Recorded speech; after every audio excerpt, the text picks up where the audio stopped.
afternoon. Unfortunately, we're here today to talk about another 2 lives that were lost on South Australian roads yesterday. Unfortunately, that takes our total up to 5 lives lost already so far this year, following behind the 113 people or lives that were lost on our roads last year. Every time someone gets behind the wheel or on a motorbike or on a bicycle, they must assume some responsibility for travelling safely. And with that, we just ask everyone to take the time to think. Think about the conditions they're driving in or riding in. Think about the skills they own. Can you handle the motorcycle that you're riding? Do you have the appropriate licence? Are you up to the weather conditions that are going on at the moment, driving in the dark? It's all of these things that we ask you to stop and think about. Because as a result of yesterday's collisions, there are 2 more families who have had to be told that people will not be returning, 2 more mothers that don't have sons, 2 more wives that don't have husbands, numerous emergency services and police personnel who have had to endure the sights of going to yet another fatality collision, and also having to tell families that they won't have people returning home. So again, we ask everyone, when you get behind the wheel, when you hop on your motorcycle, when you hop on the bike, stop and think. Can you handle the conditions or the situation that you are going into? Speeding, drink and drug driving, seatbelts, distraction, and dangerous road users have clearly been identified as the 5 most common contributors to road trauma on South Australian roads. In fact, speeding in particular has contributed to up to 40% of all fatal crashes that occur, with research telling us that driving just 5 kilometres above the limit in a 60-kilometre zone doubles your chance of having an injury collision. This makes reducing people's speed and changing people's attitudes towards speed a priority for South Australian Police. And we do not apologise for being out there and enforcing the speed zones on our roads. It should be no surprise that speeding ranks very highly amongst the type of offences that are detected across South Australia, and speeding detections are listed in the data as a combination of those made by police officers on the roadside and speed cameras and fixed cameras across various sites in our state. The fatal 5 are contributing factors.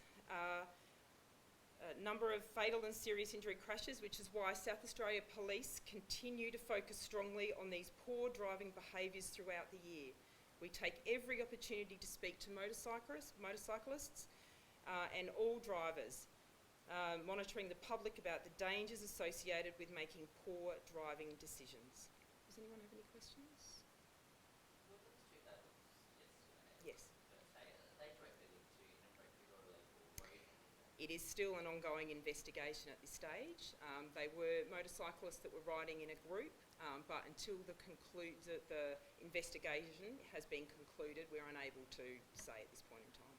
Can you just give us a few more details about what you know about that incident? They were driving, at this stage we don't know a lot because it's all just very new and the investigation is going on, but they were travelling in a group. 2 of them left the road and collided with a tree.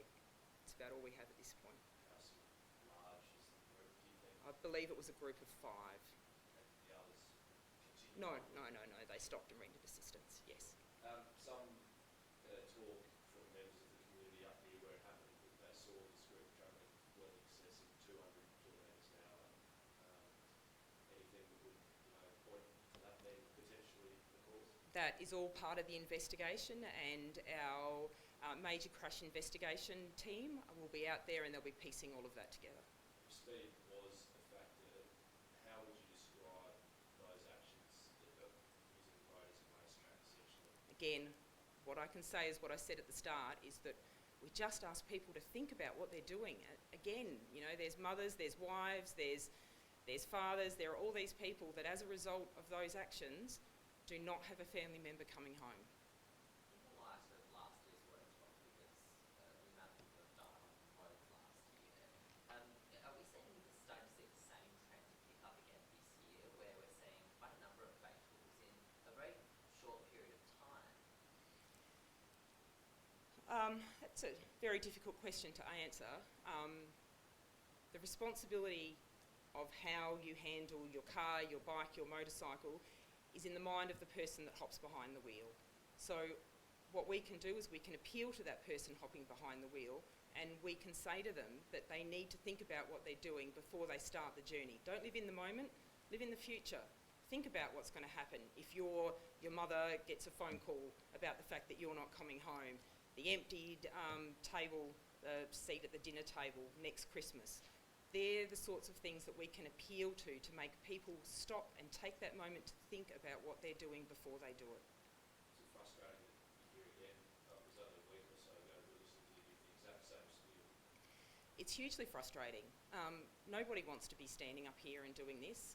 Nobody wants to have police officers that are subjected to these sorts of sights that they'd see.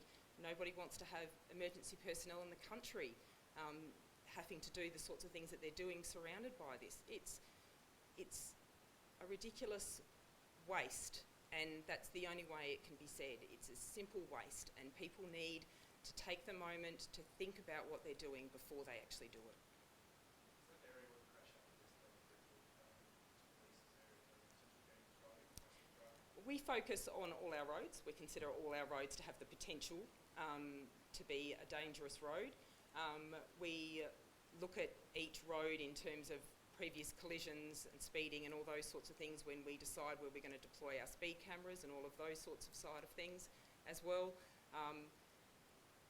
Any road can be a safe road and any road can be a dangerous road. It's about the person behind the wheel or on the motorcycle or on the bike, and how their attitude is towards what they're about to do.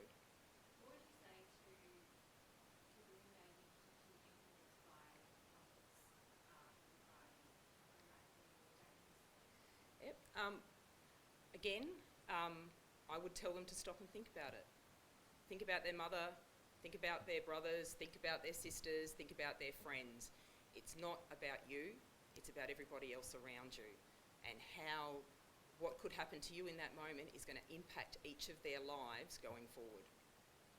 And can you confirm how many motorcyclists have died? So far this year, I believe it's the 2. I can't confirm that. I know there were 17 last year, but so far this year, I believe it is just the 2 from yesterday. On the road toll, it's going to be quite close. There's another one listed this year so far. I'd have to clarify that. Yeah, I'd have to clarify. Sorry, I didn't get those stats before coming in. So I know there were 17 last year, but I'd have to clarify those stats on the number of motorcycles this year. Does look like a Woodside crash, so that's no longer... No, that is not considered. Again, investigations for that one are ongoing. So our major crash investigation section did attend that one and will do an investigation into that one. However, Safe Work have also been notified about that incident, and at this point in time, it is not considered to be part of the road toll. Good, everybody? You okay? Yep. Cool. Lovely. Thank you. Lots